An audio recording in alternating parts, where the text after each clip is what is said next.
istri gua kan masih yang hati-hati ya, awas ya, ini ya, itu ya. Iya, gue bilang udah beranak pinak masih begitu juga. Enggak deh, kayaknya insya Allah enggak, insya Allah. Bang, tapi HP sendiri sering Iya. rutin diperiksa bini nggak? Kan Pasti. lagi fenomena HP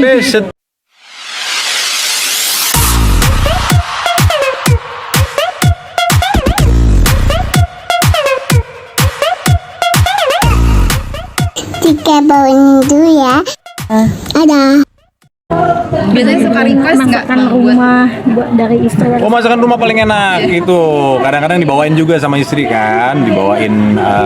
Gue paling suka dibawain tuh sebenarnya simpel doang, cuman kayak orek tempe gitu, tapi yang sebenarnya cuma kayak orek tempe, tapi bikinnya tuh harus kayak orek tempe-nya nggak boleh kering, terus kotaknya harus gede, nggak boleh manjang, terus nggak boleh banyak deh gitu, banyak gitu-gituannya. Oke Bang, terkait ngomong-ngomong soal istri nih, Bang, kamu gimana sih Bang di tengah fenomena banyaknya artis. cinlok, banyaknya pelakor, kamu menjaga keharmonisan Rumah sama tangga. istri seperti apa sih Bang? Eh. Jauh dari gosip nih kalian. Ya dulu waktu bujangnya cinlok, banyakin cinloknya makanya gitu. Jadi waktu bujang banyakin cinlok, pas sudah nikah jangan gitu. Ya enggak juga sih maksudnya. Itu sih ya kalau gue pribadi ya, gue tuh berkaitan dengan dunia entertainment tuh pasti ketemu sama yang namanya lawan jenis gitu, baik yang kalau cewek yang ketemu cowok yang lebih yang ganteng-ganteng, yang cowok ketemu cewek yang cantik-cantik udah pasti.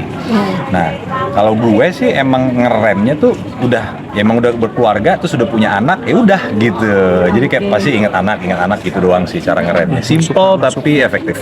Tapi istri sendiri nge-warning nggak sih dengan fenomena saat ini yang ada? Banget kalau istri mah dari nikah, dari belum punya anak, sampai udah anak 4 sekarang tetep. Kalau istri gua kan masih yang hati-hati ya, awas ya, ini ya, itu ya. Iya, gue bilang udah beranak pinak masih begitu juga. Enggak deh, kayaknya insya Allah enggak, insya Allah. Bang, tapi HP sendiri sering Iya. rutin diperiksa bini nggak? Kan Pasti. lagi fenomena HP setiap pagi istri periksa, pasti serius setiap pagi gitu, pasti periksa.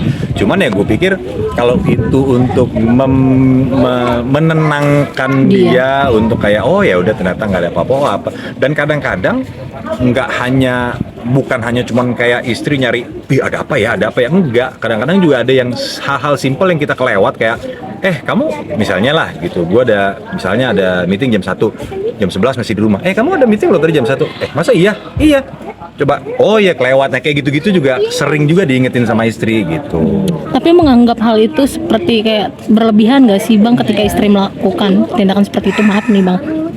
Gue berumah tangga udah 14 tahun sih ya, dan tiap hari diperiksa gitu, jadi udah biasa aja. Jadi nggak yang kok masih meriksa sih, kok mentang-mentang lagi ada apa terus kok diperiksa sih, apa enggak, itu udah daily activity-nya dia setiap pagi tuh meriksain handphone gue gitu. Jadi udah ya mungkin tahun pertama, tahun kedua pernikahan merasa kayak apa sih gitu, tapi kalau udah belasan tahun ya udahlah gitu, kalau untuk demi kenyamanan dia nggak apa-apa kok. Kalau yang sekarang terkait Sebaliknya mungkin ngecek Enggak. Gua nggak seneng ngeliat handphone.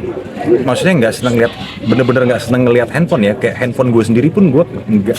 Kalau perhatiin dari tadi gue nggak pegang handphone. Selama di sini gue nggak pegang handphone sama sekali. Karena emang nggak seneng lihat handphonenya gitu loh. Bukan karena ada kecurigaan istri ngapain apa, enggak, emang gue nggak seneng ngeliatin handphone gitu, dan emang bukan orang yang tipikal orang yang curigaan dan lain sebagainya gitu. Bang, terkait dong ini sekarang yang lagi fenomena S sama R itu Bang, yang lagi viral sekarang. Siapa sama R? Aku tidak tahu itu inisial. Kan satu sinetron sama kamu juga ya Bang. Ya, oke. No komen lah kalau itu. Tapi temen gimana juga. maksudnya? Aduh, ada yang teman gue. Iya. Kenal sama sosok R kan, kamu pernah main bareng nggak sih, atau sama S kan pasti kenal. Iya, kenal as a good personality aja gitu. Maksudnya kan di lokasi syuting itu kan emang kita menjaga istilahnya bukan privacy ya lebih ke profesionalisme aja sih gitu. Kayak gue main bareng sama si A, si B, si C, si D udah gitu, karena memang gue tipikalnya nggak suka juga ikut campur sama urusan orang apapun itu ya, apapun itu gitu, bukan hanya urusan rumah tangga tapi apapun itu. Kayak bisnis deh misalnya gitu, temen gue berdua ngomongin bisnis, gue juga nggak bakal kepo, lu bisnis apa sih, enggak gitu. Emang tipikalnya gue tuh bukan orang yang suka gitu. Karena apa? Karena gue juga nggak mau digituin, nggak mau di yang bro lagi ngerjain apa, lu lagi ngerjain apa, nggak mau juga digituin. Jadi gue tuh selalu berprinsip kayak gue nggak kepo sama orang, tapi orang jangan kepoin gue dah gitu. Tapi dulu pekerjaan sama si S itu ada pembahasan atau curhat-curhat gitu nggak sih? Iya sih.